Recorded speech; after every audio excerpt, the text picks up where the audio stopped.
أعوذ بالله من الشيطان الرجيم بسم الله الرحمن الرحيم يريد الله ليبين لكم ويهديكم سنن الذين من قبلكم ويتوب عليكم والله عليم حكيم.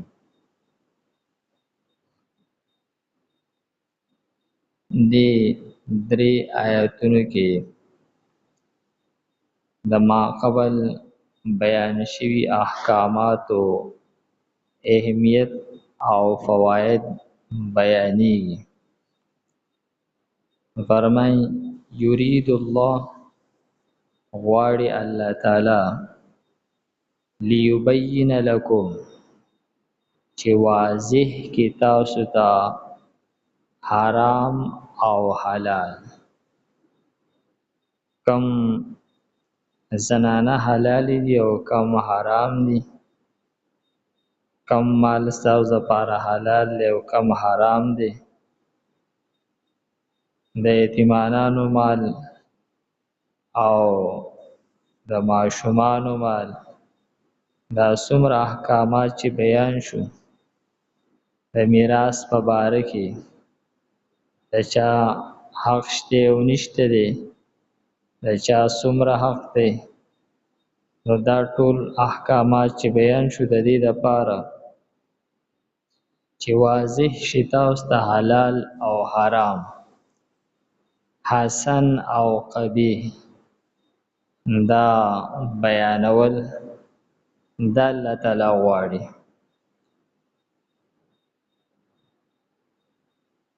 وَيَهْدِيَكُمْ سُنَنَ الَّذِينَ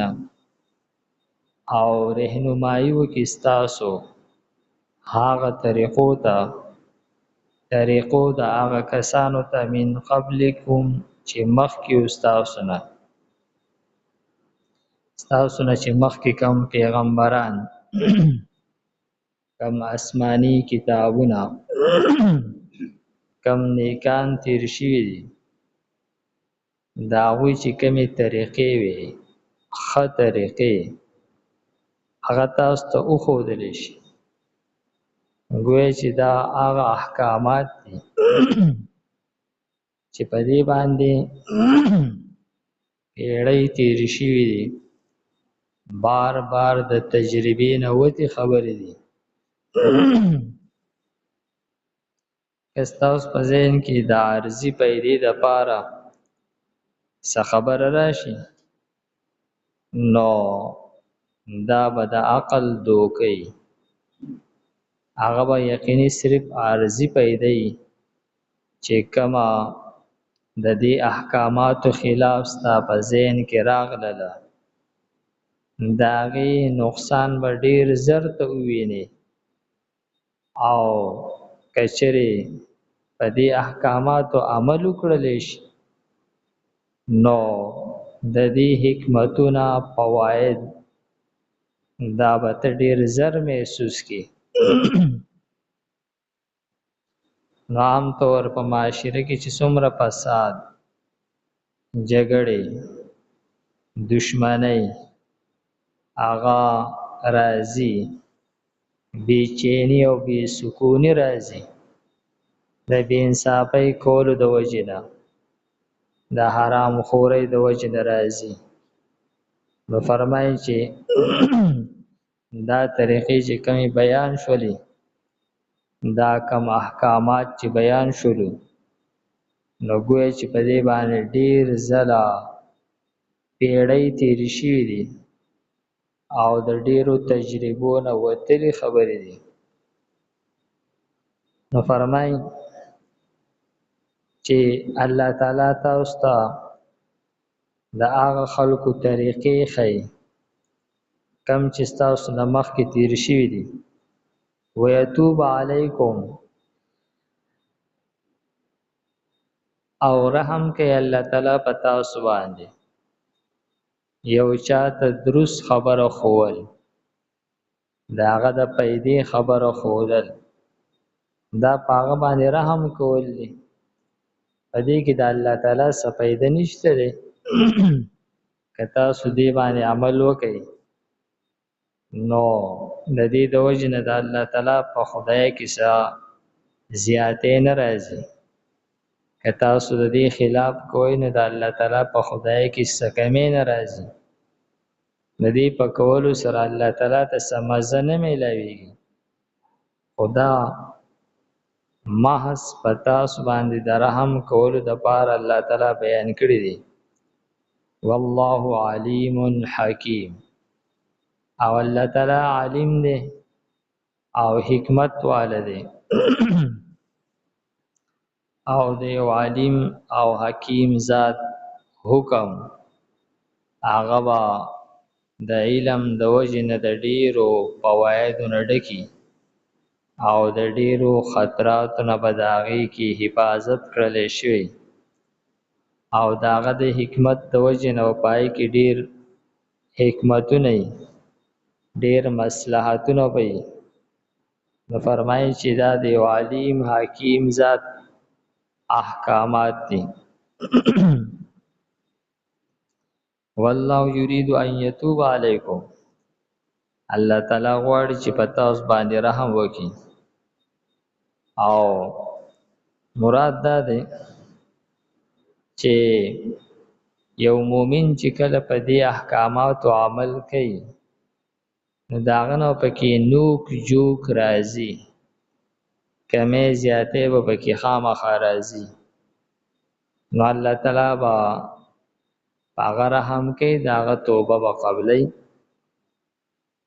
ویرید الذین یتبعون الشهوات،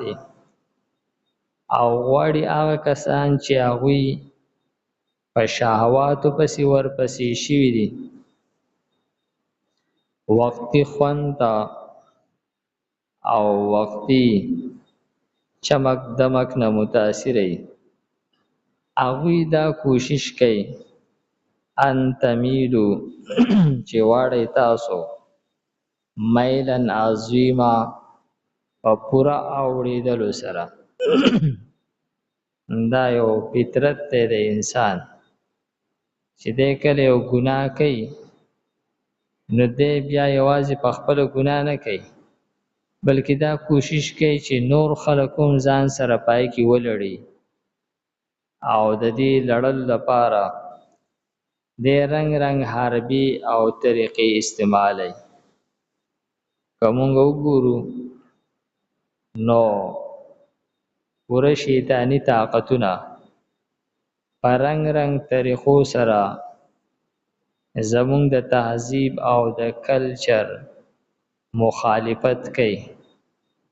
خپل تهذیب او کلچر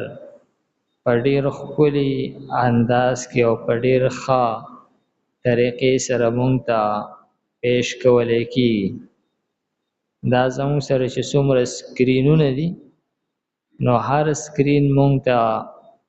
د هغو کلچر ښیي او د هغوی سره چې کم سکرینونه دي نو په هغه سکرینونو کې زمونږ د کلچر قباحتونه هغو ته ښیي او زمونږ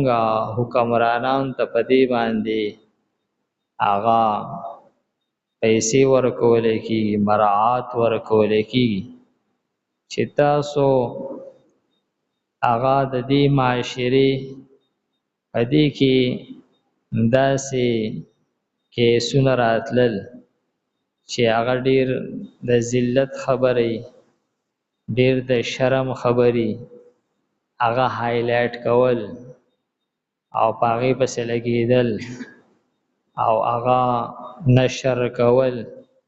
دا عام طور زمونږ د میډیا او د حکمرانانو کوششي. نو یو طرف ته په خلکو باندې مصنوعي بحرانونه راوستل، بنیادي حقوق چې دي هغه مشکل کول، او بل طرف ته چې بیا د هغې د وجې نه هغه د شرم څه واقعات راپېښ شي لکه د ریپ هغه سکینډل یا د کرپشن هغه سکینډل یې چېرته راوځي نو خامخا هغه بادول پوره دنیا ته شو کول دلته کې خدا چلو شو او دلته کې هغه کارو شو دغه خبره پوره دنیا ته خوول دا زمون دا دې زر خرید غلامانو د دوی ډیپټي دغه ده د دوی کار دغه دی نو هغه ته زمون دا تهذیب بد کار کول چې هغه خلک په دغه خپل تهذیب باندې پاخه شي او هغه چرته د کلمه داغو نصیب نشي او زمون خلکو ته په سکرین باندې داغو تهذیب خول چې هلته کې یو رونق دی یو خوند دی مزه ده یو ازادي ده او سچ زړه غواړي هغه شته دی دا خلکو ته خول دا د دې کلچر مخالفت کول او دلته کې خپل دغه کلچر راوستل دا د هغوی ډیر غټ خواهش تمنا او ارزو ده مونږ ارزو کړلو چې د هر ګناهګار کوشش دی چیرته چې دا کومه ګناه کوم چې دا عام شی ټولو خلکو کوله بس زه پکې بیا کلی عام لګیم نو ما باندې بیا خلک ګوتې نه چوتای دا به یو عام معامله وګرځي او دغه شانتی دی آیت کې فرمایلی دي چې ويريد الذين او غواړي هغه کسان يتبعون الشهوات چې هغوی په ظاهري چمک دمک عارضی هغه مزه خوندونه پای پسې ورپسې شوي دي هغوی دا غواړي ان تمیلو چې تاسو هم مایله کې میله عظیمه په پوره مایله کولو سره اینه مخکې وفرمیل والله یرید ان یتوب علیکم استاسو نه معمولی نوک جوب کیږي په عمل کولو کې څه کمې زیاتې استاسو نه وشي نو خو الله تعالی معاف کوي خو دغه شیطانی طاقتونه غواړي چې تاسو پوره واړئ د پوره اړولو مقصد دی چې ته بیا ګناه ته ګناه نه وي بلکې ته د هغې پرچار شروع کړي مړه دا خو صحیح طریقه دا ده او دغه مړ پخوانۍ خبرې دي او د دغه مړ پیدا نشته دی نو چې ته مکمل د هغې ته ګناه ته بیا ګناه وینه او ته د هغې پرچار شروع کړي نو دغه مکمل اوړېدل دغې ته ویلی کېږي او تر څو پورې چې یو کس ګناه ګڼي نو دغه صرف ګناه ده او الله تعالی هغه معاف کوي او کله چې یو کس ګناه ته ګناه نه وای اگر چې هغه معمولی ګناه ولې نه نو دا سړی کا کفر ته رسي دا د